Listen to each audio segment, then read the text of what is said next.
Syracuse Orange coming off 3-9, 1-7 in the ACC. We bring in John Cassillo of Noon's Magician to talk about the Cuse's showing on National Signing Day here in 2015. John, thanks so much for joining us. So I understand from our previous discussion that there was some talent that was on the board and some pretty heavy hitters in college football coming after some guys, and Syracuse was able to retain some of its best talent.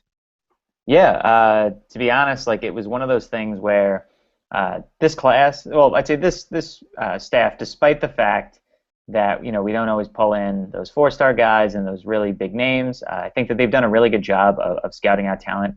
Kind of in the offset of the recruiting season. So when you had guys like Stephen Clark, who is kind of a flex 2-3 star depending on who you ask. Defensive tackle from Alabama is a guy that we had kind of latched on too early. He had interest from Ole Miss. He had interest from Florida. We managed to retain him. Managed to retain, Dontae Strickland, a guy who, great running back from New York State, which obviously is something we want to do, is try to keep those kids in state. He got some interest from Georgia late. We also managed to grab Jake Pickard, who's either tight end or defensive end, depending on who you ask.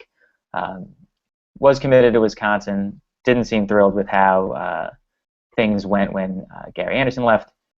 And obviously we were able to flip him, not only flip him, but also fight off Jim Harbaugh at Michigan, a guy who everyone thought was going to have a ton of recruiting momentum. And I guess it was moves like this that kind of made things not really work out as well for the Wolverines, obviously.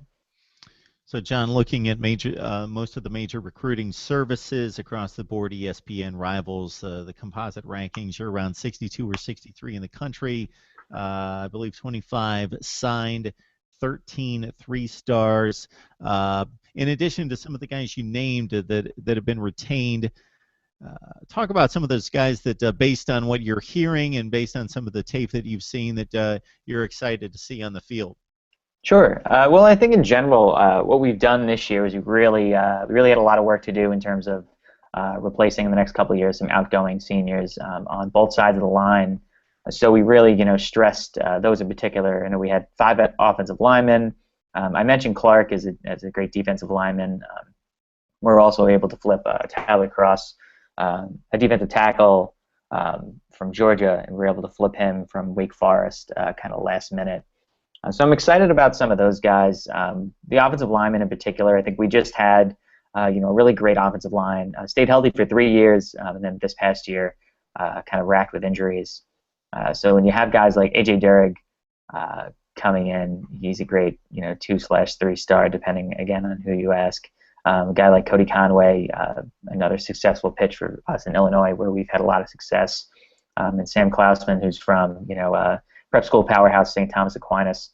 These are all guys that I'm looking forward to watching over the next few years on that side of the ball. And then defensively, again, mentioned Clark, mentioned Cross, and then Pickard just has a ton of speed, and I think he's going to really do a great job for us as a defensive end. This time wasn't really heavy for us on skill position players. We grabbed a quarterback, Eric Dungy from Oregon, actually. It's a surprising pickup for us, really. We don't really, and I don't think a lot of people really mind Oregon that much, but we were able to grab a commitment from him. And then, we have a bunch of different kind of tight ends and halfbacks. One tight end in particular that I've been harping on a bit was Trey Dunkelberger. He's a JUCO guy from Woodland Hills, California. So not overly far from my neck of the woods here in LA. But yeah, Dunkelberger is probably going to play a huge part in our offense, if not this year, in the coming years. Now that our new offensive coordinator, Tim Lester, is going to probably play some 2 tight end sets. It should really play into his size. I mean, he's 6'5", he's 240. He's just a big guy, physical target. And it's the type of thing where, while he may not seem like the most talented guy on paper right away, the offensive scheme in and of itself is very likely to give him a lot of opportunities to shine within this offense. Hey, John, you mentioned a few guys, one from Oregon, one from L.A. What's the recruiting ties for this current coaching staff? New York's a fairly strong state. New Jersey's stronger. Pennsylvania's much stronger. Everybody on the east side of the Mississippi runs to the southeast to get some talent. So what's that footprint been? For the last few years, I mean, we recently lost George McDonald. He was our offense coordinator, demoted to wide receiver coach, and then just went to NC State. And he was our great tie for South Florida. So a lot of the Florida kids that we have in the roster right now were grabbed by him. I know lately it's a lot of Illinois, New York.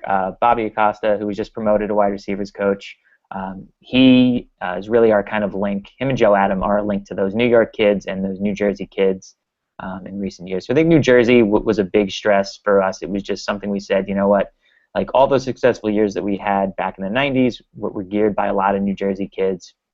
And as we started to lose those, that's also kind of when the program dropped off a bit.